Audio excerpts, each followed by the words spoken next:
This is the third and final video in this sequence of Galois theory examples. If you haven't seen the previous two, go ahead and watch them, but as I said in the other one, if you understand what a Galois group is, you should be okay with this one. So sit back and enjoy a question of Ramanujan. Okay, so here we have a problem that will not be nearly as intense. It's a question of Ramanujan. Write this nested cube root as the sum of the cube roots of x, y, and z, where x, y, and z are rational numbers. Again, before solving this myself with Galois theory, I'd only ever seen Olympiad solutions to it. They would start with this unrelated number and cube it, binomial expanding to give this, canceling the cube root and combining. Then on one side we multiply and divide by cube root of 4 minus the cube root of 2 plus 1, all cubed. And on the other side we multiply and divide by the cube root of 2 minus 1. Expanding these out and canceling, we see why we did that, the geometric sum canceling down. Then we invert and cancel one of the factors of 3, take the cube root, and combine. So x, y, and z are 4/9, -2/9, and 1/9 in any order. But again, that's enough for an Olympiad because it's a solid proof, but it has no scaffolding to tell us how it got solved, or how we should solve other similar questions. Where the hell did the 3's come from? Why do the roots look so similar, but the 2/9 is negative? In this section, we're going to expose the scaffolding behind this question. So just as before, we have a 5-element agenda. First, take the left-hand side and compute its minimal polynomial. Use its equality with the right side to compute the Galois group. Next, study the roots of the minimal polynomial, including writing down obvious redundancies. Third, we look at the Galois group, which we discovered from the right-hand side, and look at it as acting on the roots similar to the left-hand side. We'll have a full accounting of the Galois group as permutations of the 9 roots. Fourth, with that accounting, we're able to detect hidden redundancies in the same way we did in the last example, and thereby eliminate spurious transformations of the roots. And finally, we collect those redundancies to find the answer. This is the step that took the most time in the previous question, but it'll be easy here. The first step is to write down the minimal polynomial in Galois group.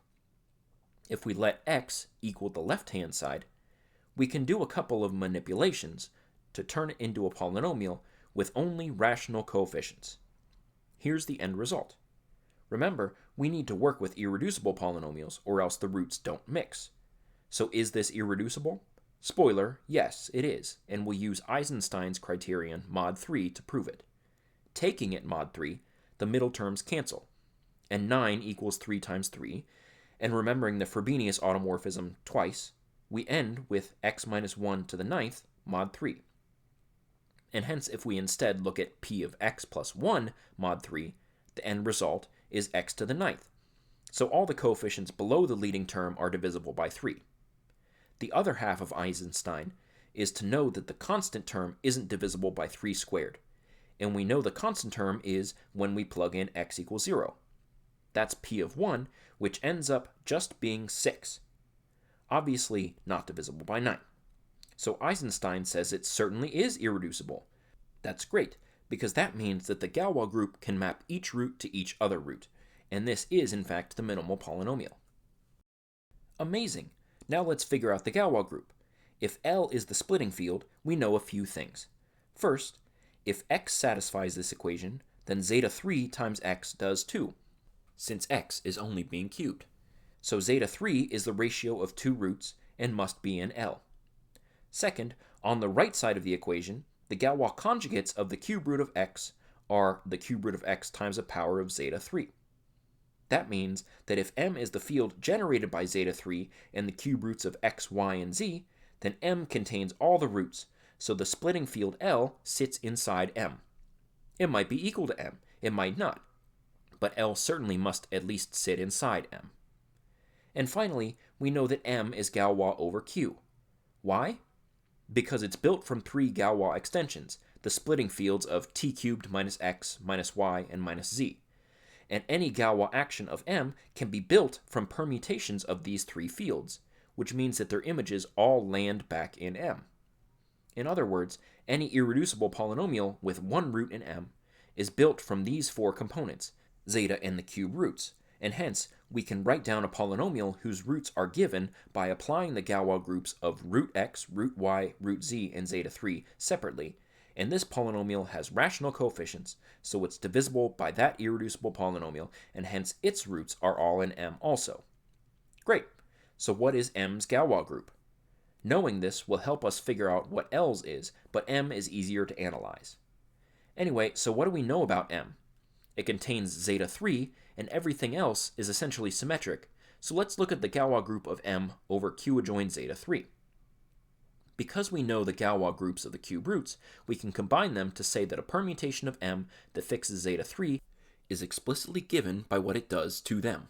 The Galois groups being multiplication by some power of zeta 3, everything is determined by which power of zeta 3 it multiplies each of the cube roots by. So we can write down the Galois elements sigma sub u v w, where sigma multiplies root x by zeta to the u, multiplies root y by zeta to the v, and multiplies root z by zeta to the w.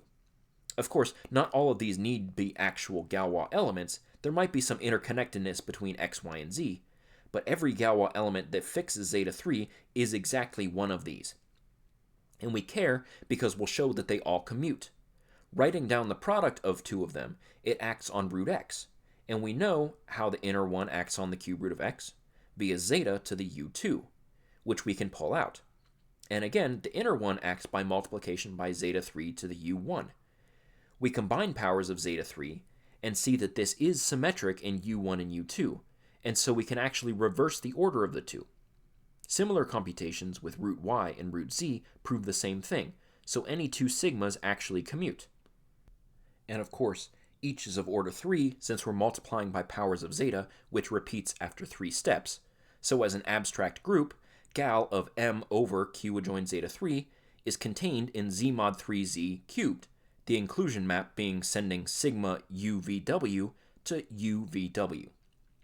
Told you M was easy. And now looking at the Galois group of L over Q adjoin zeta 3, it's a quotient of gal of M over zeta 3 by forgetting about how the Galois elements of M act on anything outside of L. So it is also abelian. Everything commutes here too, with elements of order 3 and the identity.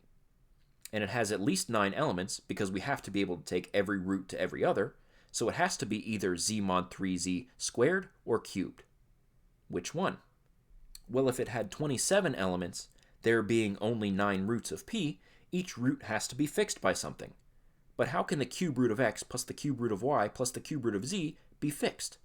Back inside M, the claim is that if a Galois element fixed the sum, then it has to fix each component piece. Why? Well, it might feel obvious, but to prove it, we use this cool piece of math called the reduced trace, TR, that can pick out the cube root of x component from the sum, and hence can detect whether the cube root of x component updated, and similarly for y and z. I won't go into that more than that, but you can read the proof written here. And so if that's true, then any Galois element of M that fixes the cube root sum fixes each piece individually, and also fixes zeta 3. So it actually fixes every conjugate of the cube root sum, and hence is the identity. So we know that the only Galois element that fixes anything is the identity, and so the Galois group can't be z mod 3z cubed, so it must be z mod 3z squared. But we should eventually worry about gal of L over Q instead of over Q adjoin zeta 3, but it has this order 9 subgroup, and its quotient is the Galois group of zeta 3 over Q, which is a quadratic field, so it has order 2. So gal of L over Q is a group of order 18, and we'll worry about its structure later. That's good enough for now. Great, that's one step of 5 down. Recall step 2. Analyze the roots of this minimal polynomial x to the 9th plus 3x to the 6th plus 3x cubed minus 1. I want to prove that it has exactly one real root, and to do so, I'll start with the bijective function x, and manipulate it in multiple ways that preserve bijectivity until we reach p of x. And therefore, every real value is hit exactly once. In particular, p has exactly one real root. Plotting it on the complex plane, we remember that it has 2 other roots that are zeta away from it. We call the real root a, and zeta a equals b, and zeta b equals c. Then the other 9 roots are a complex conjugate pair, D and G. We pick the furthest right pair, and their zeta conjugates, E and F, and H and I, plotted here. What a nice, pleasing chart.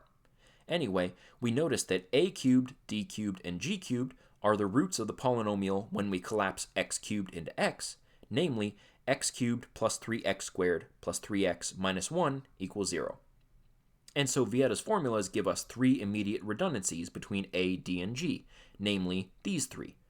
But the final equation says a dg cubed equals 1, but d and g were chosen specifically for this to be real, so we can pop the cube off and just get a dg equals 1. We'll set those aside for now. Now here comes the fun part, step 3 of our agenda. Figure out what the Galois group actually does to our roots. It wasn't really noted for its own sake, but the Galois group of L over Q adjoins zeta 3 didn't fix any of the roots. So also, no 2 elements can take any root to the same other root. So starting with A, there is one Galois element going to any other root, so let's label them as such. That is, sigma A is the identity, sigma B takes A to B and fixes zeta 3, etc. An obvious first question is, what is sigma B? Well, it takes A to B, but what does it do to B? We can pull out the zeta and replace sigma B of A with B, and zeta B is C. So completing the 3 cycle, we know it takes A to B to C to A. And further note that it takes the thing inside the cube root, namely A cubed, to B cubed, which is also equal to A cubed. So it fixes the cube root of 2. And so we note that applying it to D cubed, which is made of things it fixes, leaves it alone. So sigma B of D is one of D, E, or F. Which one? Well, we can eliminate D immediately since it can't fix D. And if it were F, then we look at the third Vieta equality, ADG equals 1, which is certainly fixed by sigma B. And expanding the product and replacing what we assumed, we can cancel A and D from both sides to see that G would be fixed by sigma B. So that's impossible, and sigma B takes D to E. We can then fill in the rest of that 3 cycle in the same way and detect the 3 cycle involving G. So to visualize what's happening, we'll use these blocks, and sigma B acts by rotation to the right. And then as we learned in the previous example, complex conjugation always exists.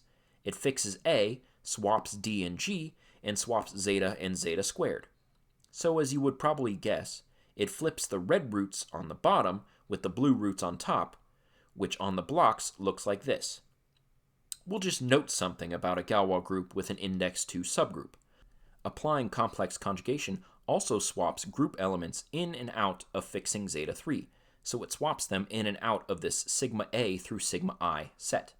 The importance of this is that if we complex conjugate, then apply a sigma, then complex conjugate again, we get another sigma, and this fact will help us figure out the structure of the other sigmas.